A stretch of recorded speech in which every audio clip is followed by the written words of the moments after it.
સુરતમાં મેટ્રો સહિતના વિવિધ ખોદકામને કારણે આગામી બોર્ડની પરીક્ષા દરમિયાન વિદ્યાર્થીઓ અને વાલીઓને પડનારી અગવડતાઓ નિવારવા વિપક્ષ નેતા પાયલ સાકરિયાને મ્યુનિસિપલ કમિશનરને તાકીદ. સુરત મહાનગરપાલિકા વિપક્ષ નેતા પાયલ સાકરિયાએ આજે કમિશનર શાલિની અગ્રવાલને પત્ર લખી તાકીદ કરી હતી કે છેલ્લા 2 વર્ષથી વિવિધ વિસ્તારોમાં મંથર ગતિએ ચાલી રહેલ મેટ્રોની કામગીરીના કારણે જાહેર રસ્તા પર લોકોને ભયંકર ટ્રાફિક સમસ્યાથી પીડાવાની ફરજ પડી રહી છે. તેમજ આગામી તારીખ 11/3/2024 થી તારીખ 29/3/2024 દરમિયાન ધોરણ 10 અને 12 ની બોર્ડની પરીક્ષા યોજાનાર છે.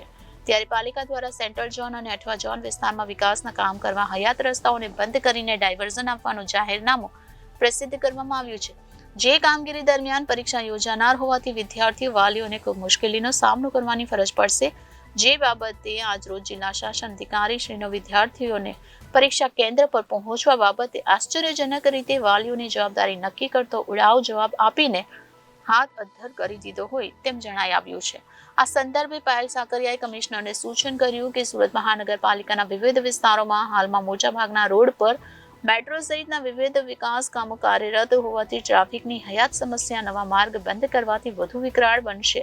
ત્યારે પાલિકા દ્વારા પોલીસ વિભાગ તેમજ શિક્ષણ વિભાગ સાથે સંકલન કરીને બોર્ડના કેન્દ્ર ધરાવતી વિવિધ શાળા સુધીના માર્ગો પર ટ્રાફિક વ્યવસ્થા જળવાઈ રહે તે હેતુસર જરૂરી સર્વે હાથ ધરીને ઝોન દીઠ જવાબદાર અધિકારીશ્રી કર્મચારીશ્રીઓની ટીમ બનાવીને વોચ એન્ડ બોર્ડ વિભાગના માર્શલોની મદદ લઈ વિદ્યાર્થીઓ અને વાલીઓ પરીક્ષા પર સમયગાળા દરમિયાન નિશ્ચિંતપણે પરીક્ષા આપી શકે તે મુજબની વ્યવસ્થા હાથ ધરવા માટે જણાવ્યું હતું. સુરત મહાનગરપાલિકા દ્વારા જેટલા કામો થતા હોય છે એમાં ઘણા બધા કામોની અંદર ઘણી બધી કચાશો રહેતી હોય છે, ઘણા બધા ભ્રષ્ટાચારો પણ થતા હોય છે.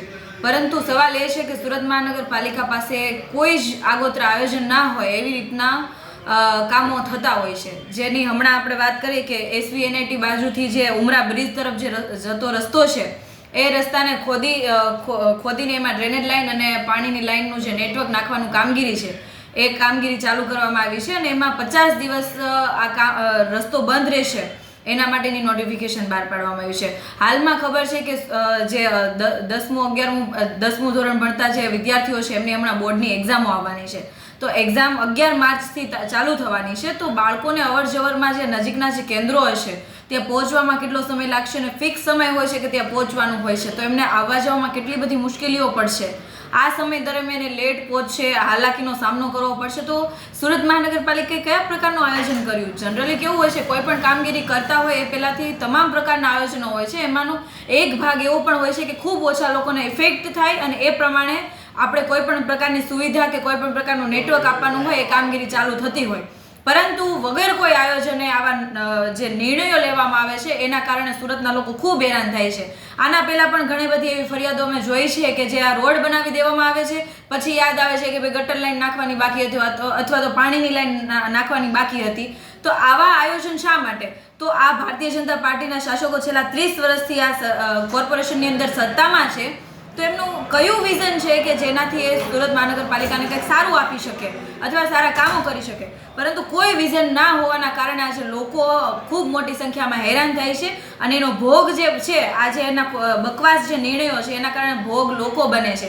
આજે નેટવર્ક નાખવાનું કામ હતું એ નેટવર્ક ખબર જ હતી કે આપણે ડ્રેનેજનું અને પાણીનું નેટવર્ક નાખવાનું છે.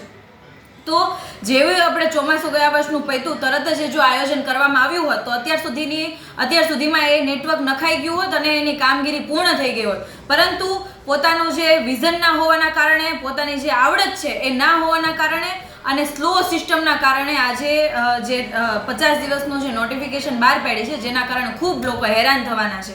જો એવું જ હોત તો કાં તો પહેલાં આપણે અગાઉ આયોજન કર્યું હોત ને કાં પછી બોર્ડમાં જે બોર્ડ એક્ઝામ આવવાની છે એના પછી જો આયોજન કર્યું હોત તો ખૂબ ઓછા લોકોને ઇફેક્ટ કરત અને ખૂબ ઓછા લોકો હેરાન થાત. પરંતુ નક્કર કોઈ આયોજન ના હોવાના કારણે આજે લોકો ખૂબ હેરાન થઈ રહ્યા છે. Reporter Arvind Rathod, Janadesh news, Surat.